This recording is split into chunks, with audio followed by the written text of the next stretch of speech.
Hi viewers, কেমন আছেন সবাই? সপ্তম শ্রেণীর বীজগণিতে আপনাকে স্বাগতম। আমি আজকে প্রদত্ত প্রবলেমগুলো সলভ করব। প্রথম রাশিকে দ্বিতীয় রাশি দ্বারা গুণ করতে হবে। আমি প্রথম প্রবলেমটি সলভ করি। 13 নম্বর প্রবলেম। 2a মাইনাস 3b কে গুণ করব 3a প্লাস 2b দ্বারা। 2a minus 3b 3a plus 2b।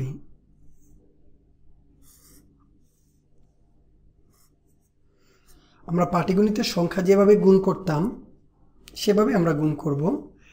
3a কে 3a দিয়ে যদি 2a কে গুণ করি, 3a এবং 2a গুণ করলে হয় 6a এবং a স্কোয়ার।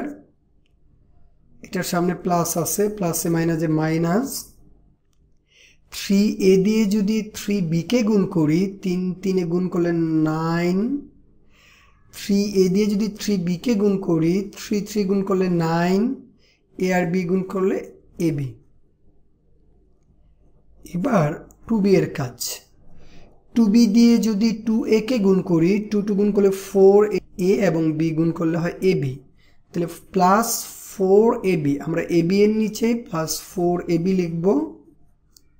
প্লাস এবং মাইনাসে গুণ করলে মাইনাস।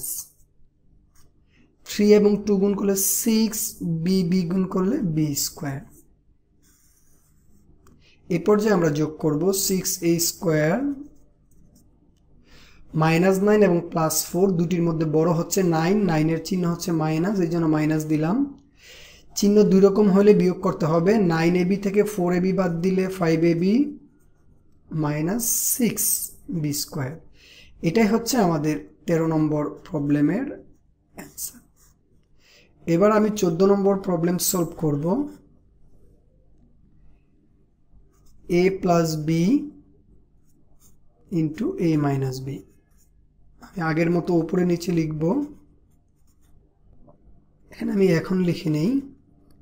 a এবং a গুণ করলে a স্কোয়ার, প্লাসে প্লাসে প্লাস, a এবং b গুণ করলে ab। এবার মাইনাস b দিয়ে গুণ করব। মাইনাস b এবং প্লাস a গুণ করলে মাইনাস ab, মাইনাস b এবং প্লাস b গুণ করলে মাইনাস b স্কোয়ার। এবার আমি যোগ করব a square, plus ab minus ab আমরা বাদ দিতে পারি, তারপরে থাকে মাইনাস b স্কোয়ার। এটি আমাদের 14 নম্বর প্রবলেমের অ্যান্সার। এবার আমি সলভ করব 15 নং। x square plus 1 into x square minus 1। x square plus 1 x square minus 1। এবার আমি x স্কোয়ার দিয়ে প্রথমে দুটিকে গুণ করব। x স্কোয়ার দিয়ে x স্কোয়ারকে গুণ করলে x to the power 4, x square দিয়ে 1 কে গুণ করলে x স্কোয়ার। এবার মাইনাস 1, মাইনাস 1 দিয়ে x স্কোয়ারকে গুণ করলে মাইনাস x স্কোয়ার, মাইনাস 1 দিয়ে প্লাস 1 কে করলে মাইনাস 1। এবার আমি যোগ করব x to the power 4 plus x square minus x square আমরা বাদ দিতে পারি, আর থাকে মাইনাস 1। এটাই আমাদের 15 নম্বর প্রবলেমের অ্যান্সার।